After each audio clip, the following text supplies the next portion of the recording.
जल्दी से जूस बना दो, बहुत थकान हो रही है, आशीष ने अपना पसीना पोंछते हुए कहा। हाँ, अभी लाई, कह रीमा रसोई में चली गई। वह आशीष का रोज का काम था। अगले दिन आशीष बोला, सुनो रीमा, मेरा कॉलेज का दोस्त मनीष अपने अपार्टमेंट में शिफ्ट हो गया है। वह जिसके बेटे के जन्मदिन पर हम नहीं गए थे, आज मिला जब मैं जिम से आ रहा था। वह तो झल्ला सा है, लेकिन उसकी बीवी गजब की खूबसूरत है, आशीष बोला। हम क्या वह जाने और उसकी बीबी, रीमा बोली। मैं यहीं रहूंगी, तुम जल्दी से नाश्ता लो, मैं नाश्ता तैयार करती हूँ। रीमा नोट कर रही थी कि आजकल आशीष जिम में ज्यादा देर लग रहा है। अंत एक दिन उसने पूछ लिया, क्या बात है, देर कैसे हो गई? आज क्या खास बात है? जिम से पसीना पसीना होकर आए, फिर भी चेहरे पर अलग ही खुशी झलक रही है। रोज की तरह अपनी थकान का रोना नहीं। रीमा ने चुटकी लेते हुए आशीष से कहा, क्या मैं रोज थकान का रोना रोता हूँ? अरे, अपने आप को फिट रखना क्या इतना आसान है? कभी जिम जाकर देख आओ कि अपने आप को मेंटेन करने के लिए कितनी मशक्कत करनी पड़ती है। लो, हो गई शुरू। मेरी तरह दो बच्चे को पैदा करो पहले, फिर फिटनेस की बात करो, मुझसे सीमा ने कहा। पर आज तुम देर से आए, कोई खास बात? नहीं, कुछ खास नहीं, आशीष बोला। अरे, वह मेरे दोस्त की पत्नी जिया जिम आती है आजकल, तो बस बातों में टाइम लग गया। क्या एक्सरसाइज करती है, तभी इतनी फिट है। कोई उसकी उम्र का अंदाजा भी नहीं लगा सकता। वह आशीष नहाने चला गया। रीमा को आशीष के इरादे नेक न लगे। अब यह रोज का काम हो गया था। आशीष रोज अपनी बेटी को स्कूल बस में छोड़ने जाता। उधर से जिया अपने बेटे को लेकर आती। दोनों बातें करते और देर हो जाती। कभी आशीष स्विमिंग पूल जाता तो जिया वहां मिल जाती। जब रीमा उन्हें आते बालकनी से देखती तो कुड़ जाती। कुछ दिन पहले अपार्टमेंट में न्यू ईयर पार्टी थी। दोनों दोस्त अपने परिवारों के साथ पार्टी हॉल में आए। जिया को देख आशीष के चेहरे पर मुस्कुराहट आ गई और सीमा उन्हें देखकर अपनी सहेलियों की तरफ बढ़ने लगी। यह मेरी सबसे अच्छी सहेली है, हम इन्हीं के साथ रहेंगे। तुम्हारा दोस्त तो झल्ला सा है, पर यह लोग बहुत अच्छी है। आशीष बोला, बस दोस्त ही झल्ला है। देखो जिया को, आज भी कितनी सुंदर ड्रेस पहनकर आई है, पूरी फिगर निखर कर आ रही है। उस लंगूर को देखो, वही कपड़े हैं जो ऑफिस में पहनकर जाता है। रीमा आशीष को वहां से खींच कर ले गई। आशीष था तो रीमा के साथ, लेकिन नजरों से जिया पर टिकी हुई थी। जिया भी आशीष की प्रेजेंट पर्सनैलिटी से बहुत प्रभावित थी। जब आशीष उसे देखता तो मुस्कुरा देती। उसका अपना पति तो किसी चीज का शौकीन नहीं था। उसे तो पार्टी में भी खींच कर लाना पड़ता। न तो वह ढंग के कपड़े पहनता था, न जूते। जबकि जिया हर वक्त मौसम के हिसाब से बनी ठनी रहती। तभी तो आशीष मनीष के लिए लंगूर के हाथ में अंगूर बोलता। एक दिन आशीष ने मनीष को फैमिली डिनर को बुलाया। रीमा कहने लगी, जब तुम्हें अपना दोस्त पसंद ही नहीं तो क्यों बुलाते हो उसे? आशीष बोला, अच्छा नहीं लगता।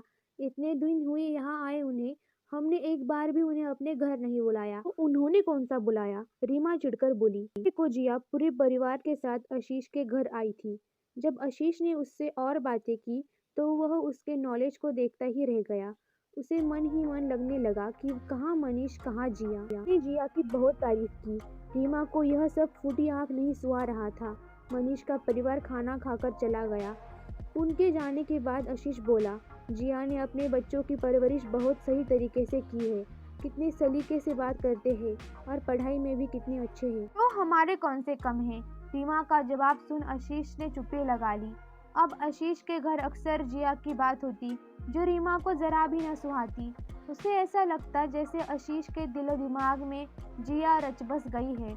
उधर जिया भी मनीष से अक्सर आशीष की बातें करती, कहती कितना शौकीन है तुम्हारा दोस्त आशीष, हर वक्त हंसी ठहाके लगाता रहता है, सोसाइटी के कार्यक्रमों में भी कितना आगे रहता है, हर प्रोग्राम में उसका नाम अनाउंस होता है, स्पोर्ट्स में, कल्चर्स में। शायद जिया और आशीष एक दूसरे के मन ही मन चाहने लगे थे, इसीलिए दोनों अपने अपने परिवारों में एक दूसरे की बात किया करते। मनीष का तो इस तरफ ध्यान नहीं पड़ा, क्योंकि वह अपनी ही दुनिया में मस्त रहता। लेकिन रीमा मन ही मन जिया से जलने लगी थी। यहाँ तक कि अपने बच्चों से भी कहती कि जिया के बच्चों के साथ ना खेले। जिया के बच्चे अब उनसे खेलने को कहते तो रीमा की बेटी कहती, नहीं मम्मी डांटेंगी। जब यह बात जिया को पता चली तो उसे बहुत बुरा लगा। एक दिन स्कूल बस जल्दी आ गई और जिया व आशीष दोनों के बच्चों की स्कूल बस छूट गई। आशीष बोला, मैं कार से ड्रॉप कर आता हूँ।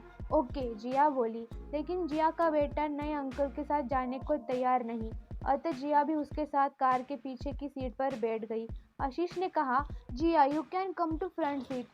आई डोंट माइंड, जिया ने कहा और कार की अगली सीट पर आकर बैठ गई। बाकी सहेली ने जब यह बात रीमा को बताई तो उसके तो होश उड़ गए। अतः अगले दिन वह आशीष से बोली, बच्चों को स्कूल बस तक मैं ही छोड़कर आऊंगी, तुम्हें वहाँ बहुत समय लग जाता है। आशीष को कुछ समझ न आया कि रीमा क्या कहना चाहती है, लेकिन जब वह बस स्टॉप पर गई तो उसे जिया आँख फूटी न समाई। दूसरी सहेलियों के साथ खड़ी बातों ही बातों में वह जीना को ताने मारने लगी। जिया को भी वह समझते देर नहीं लगी, लेकिन क्या करती, पहले दिन वही तो उसके पति के साथ कार के आगे सीट पर बैठकर गई थी। वह चुपचाप अपने बेटे को बस में बिठाकर वहां से चली गई। सीमा जब घर लौटकर आई तो देखा आशीष बालकनी में खड़ा जिया से जोर जोर से बातें कर रहा था। रीमा जिया के पास पहुंचकर बोली, जिया कि घर में ही आ जाओ ना, ऐसे जोर जोर से बात करना अच्छा नहीं लगता ना। कहने को तो रीमा घर को आने का आग्रह कर रही थी, लेकिन उसके चेहरे की कुटिल मुस्कान देखकर जिया समझ गई थी कि रीमा क्या कहना चाह रही है, और तो वह वहां से चुपचाप चल दी। पीछे मुड़कर देखा तो आशीष बालकनी से उसे हाथ हिलाकर बाय बाय कर रहा था। घर आकर जिया बहुत उदास हो गई थी। मन ही मन सोच रही थी कि रीमा की गलती भी तो नहीं, आखिर उसका पति है आशीष। पर स्वयं भी क्या करे, बस बात ही तो कर रही थी उससे। अगर उसे आशीष से बात करना अच्छा लगता है तो उसमें बुराई भी क्या है। क्या किसी के पति से बात करना गुनाह है? रीमा इतना क्यों चिढ़ गई? एक दिन जब आशीष ऑफिस चला गया तो जिया ने रीमा को इंटरकॉम किया, रीमा इस रविवार तुम सहपरिवार हमारे घर आ जाओ, डिनर साथ ही करेंगे। रीमा ने बहाना बनाते हुए कहा, दरअसल उस दिन हमारी मूवी टिकट आई है, हम पिक्चर देखने जाएंगे इसलिए नहीं आ पाएंगे। ओके, नो प्रॉब्लम, फिर कभी, और इंटरकॉम रख दिया। शाम के समय जब जिया अपने बेटे के साथ स्विमिंग के लिए गई तो वहाँ आशीष नीचे ही मिल गया। जिया ने पूछा, गई नहीं मूवी के लिए? आशीष बोला, कौन सी मूवी? जिया बोली, रीमा ने कहा था कि तुम लोग आज मूवी देखने जा रहे हो। आशीष को कुछ समझ न आया, ऐसा क्यों बोला रीमा ने, लेकिन जिया सब समझ गई थी कि रीमा उसे पसंद नहीं करती। आशीष ने घर आकर रीमा से पूछा तो बोली, हाँ, कह दिया ऐसे ही, जब वह मुझे पसंद नहीं तो क्यों दोस्ती बढ़ाऊं। आशीष मन ही मन तड़प उठा कि यह जिया के लिए कितना इंसल्टिंग है, पर क्या करता, अब रोज रीमा ही बच्चों। आशीष मन ही मन तड़प उठा कि यह जिया के लिए कितना इंसल्टिंग है, पर क्या करता, अब रोज रीमा ही बच्चों को स्कूल बस तक छोड़ने जाती। जिया आशीष से मिलने की तरस गई थी। कभी नीचे मिलती तो रीमा की घूरती नजरें वहां बात न कर पाती, बस अपना रास्ता बदल देती। आखिर रीमा आशीष की पत्नी है, तो आशीष पर हक उसका है। जब जिया को आशीष को देखे बगैर चैन न मिलता, रीमा को जब भी मौका मिलता जिया को ताना मार देती। एक बार तो किटी पार्टी में जब सभी महिलाएं बोल रही थी कि बच्चों को संभालने में ही सारा वक्त बीत जाता है, तो रीमा ने जिया की तरफ आंखें मटकाते हुए बोला, बच्चों को ही नहीं पति को भी संभालना पड़ता है। बहुत शूर्पणखा है यहाँ जो डोरे डालने आ जाती है। नीली है। शूर्पणखा शब्द सुन जिया को बहुत बुरा लगा। उसकी आंखें भर आई, लेकिन दिल से मजबूर थी, तो पलटकर कुछ न बोली। आखिर रीमा पत्नी का हक रखती है, इसीलिए बोल रही है। फिर क्या पता उसके दिल में बसी यह चाहत एक तरफा हो, पता नहीं आशीष उसे चाहता भी है या नहीं। फिर मन ही मन सोचने लगी, काश मुझे आशीष जैसा पति मिला होता तो शायद यह न होता। कहने को तो मनीष बहुत ठीक है, लेकिन इतना पढ़ाकू, कैरियर कॉन्शियस, न कोई शौक न इच्छाएं, पर उसके लिए मनीष को दोष नहीं। सब देखभाल कर ही तो जिया ने उसे विवाह के लिए हामी भरी थी। मनीष को घर के लिए अपनी जिम्मेदारी पूरी तरह निभा रहा है, बस उसका दिल है कि न जाने क्यों आशीष की तरफ खींचा चला जाता है। वो जिम ही बस एकमात्र ठिकाना था जहाँ दोनों मिल सकते थे, सो वही थोड़ी देर मिलकर बात कर लेते। लेकिन कहते हैं ना, इश्क और मुश्क छिपाए नहीं छिपते। सो जिम के आसपास वर्कआउट करते लोग उन्हें बातें करते चोर नजरों से देखते, और कभी कभी तो कोर्ट टॉन्ट भी मार देते। जब जिया को लगने लगा कि पानी सिर से ऊपर जा रहा है, अतः उस पे अपने जिम का टाइम चेंज कर लिया। आशीष से बात न करने का ठान ली। कई दिन जब जिया दिखाई न दी तो आशीष अनमना सा हो गया। फिर एक दिन अपने दोस्त से मिलने के बहाने जिया के घर चला गया। घर में जिया अकेली थी। आशीष ने जिया से अपने दिल की बात कह डाली। सुनकर जिया खिल उठी। अब दोनों ने तय किया कि अपार्टमेंट के बाहर मिला करेंगे। रीमा ने अपार्टमेंट की सभी महिलाओं को यह बात बता दी थी कि जिया कैसे उसके पति पर डोरे डाल रही है। अतः सभी महिलाओं ने उससे दूरी बना ली थी। एक दिन आशीष ऑफिस से जल्दी निकल गया और फिर जिया को फोन करके पास की एक कॉफी शॉप में बुला लिया। जिया भी झट से बन ठन कर उसके पास मिलने चली आई।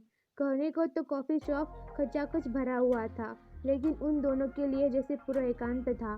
दोनों आंखों ही आंखों में मुस्कुरा कर बातें कर रहे थे। तभी जिया की नजर रीमा की सहेली पर पड़ी। वो वहाँ अपने पति के साथ आई थी। दोनों को साथ देखकर बोली, हेलो, आप दोनों यहाँ? No problem, enjoy. एंजॉय पर उसने जोर डालकर जिया समझ गई थी कि टॉन्ट मार रही है। आशीष और जिया भी शीघ्र ही अपने घर रवाना हो गए।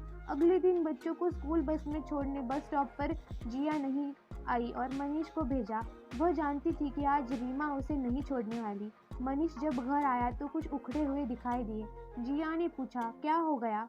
रीमा तुम्हारी शिकायत कर रही थी। सब लोगों के सामने मुझे बहुत बुरा भला कहा कि तुम मानो पैरों के तले से जमीन खिसक गई हो। झट से नहाने का बहाना कर बाथरूम में चली गई। क्या करती बेचारी, एक तरफ पति तो दूसरी तरफ प्यार। वही खड़े कुछ आंसू बहा गई।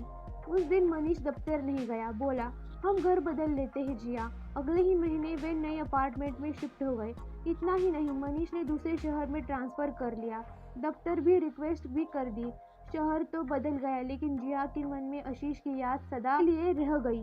कोशिश करती कि भूल जाए, किंतु भुलाए न भूलती। दिल के हाथों मजबूर थी। उसने सोचा भी नहीं था कि कभी प्यार इतने दबड़ कदमों आएगा और उसके दिल पर सदा के लिए अपना राज कर देगा। बरस बीते, किंतु चंद लम्हे को जो आशीष के साथ बिताए थे उसके मन में तरोताजा कर जाते। वह मुस्कुरा उठती और मन ही मन कहती, दिल पे कोई जोर नहीं, दिल पे कोई जोर नहीं। आपको यह कहानी पसंद आए तो वीडियो को लाइक और चैनल को सब्सक्राइब जरूर करें।